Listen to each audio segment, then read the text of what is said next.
Bonjour, mesdames et messieurs. Le CMP, notre formation politique, le Congo moderne pour la paix, vient de prendre certaines résolutions par rapport à la situation qui se passe dans le Kivu, en République démocratique du Congo.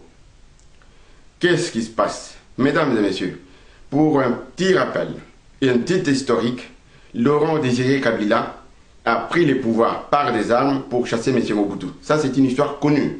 Il y a plus de 10 ans de cela aujourd'hui. Il a pris les armes. Il est venu prétendant qu'il a été amené par des Rwandais. On ne peut rien se cacher. Quand il les a repoussés, ou plutôt il leur a demandé de rentrer chez eux, et ceux qui se disaient congolais sont rentrés. Ce n'est pas un problème de racisme ni de tribalisme, mesdames et messieurs. Il n'y a pas de peuples minoritaires ou d'ethnies minoritaires en République démocratique du Congo. Ou majoritaires, je dirais. Il n'y a pas des majorités dans la République. Donc toutes les ethnies sont minoritaires. Plus de 400 ethnies. Qui peut défendre toutes les autres ethnies? S'il y a quelqu'un qui se dit « je veux défendre mon peuple », quel peuple? Mesdames et messieurs. Désiré Kabila n'est plus. C'est Joseph Kabila qui prend le pouvoir. En douceur, je dirais, parce que c'était une sorte d'héritage. Il a pris le pouvoir. Il est aux commandes depuis 2001. Aujourd'hui, nous sommes en 2008, presque la fin de 2008. Qu'est-ce qui se passe? La guerre n'est jamais finie. Les élections sont passées. Il y a une démocratie parce que c'était des élections démocratiques. Alors, à quoi ça sert cette guerre de Kunda aujourd'hui? Qu'est-ce que Kunda veut de cette République démocratique du Congo? Qu'est-ce qu'il veut? Qu'est-ce qui garantit qu'il est réellement démocrate par rapport à ce qu'il fait aujourd'hui?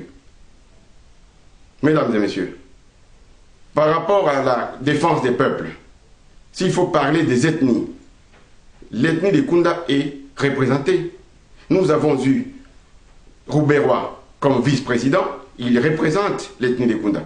Nous avons jusqu'à aujourd'hui, puisque les sénateurs Moïse Nyarugabo, il est de l'ethnie de Kunda. On peut citer pas mal de cas de gens qui ont des hautes responsabilités dans notre pays, au niveau du pouvoir, qui représentent l'ethnie de Kunda.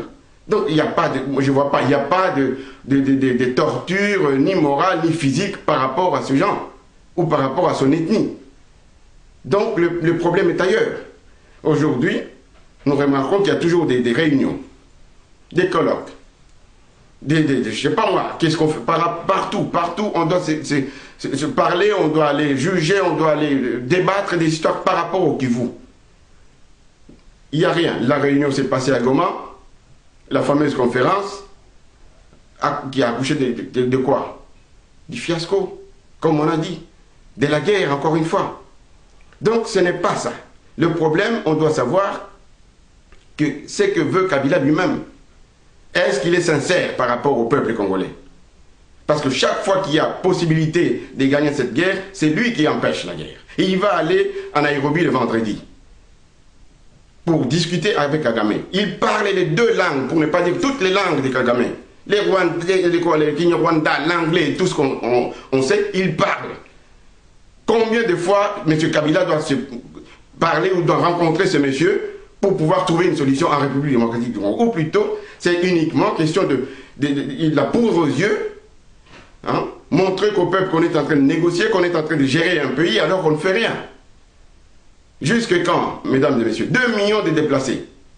On ne peut plus compter des morts. Et aujourd'hui, l'humanitaire se penche encore sur le Rutshuru, alors qu'à Rutshuru, il n'y a pas 2 millions de déplacés à Rutshuru. Qu'est-ce que cela veut dire, mesdames et messieurs? Nous tenons à témoin le peuple congolais et la communauté internationale sur cette guerre. Parce qu'il n'y aura jamais de paix si Kunda doit continuer avec son chantage, si Kabila ne veut pas démontrer réellement qu'il est avec le peuple congolais par rapport à cette guerre. Nous tenons à témoin le peuple congolais, nous tenons à témoin la communauté internationale par rapport à la situation dans le Kivu, notre pays, notre terre. Je vous remercie.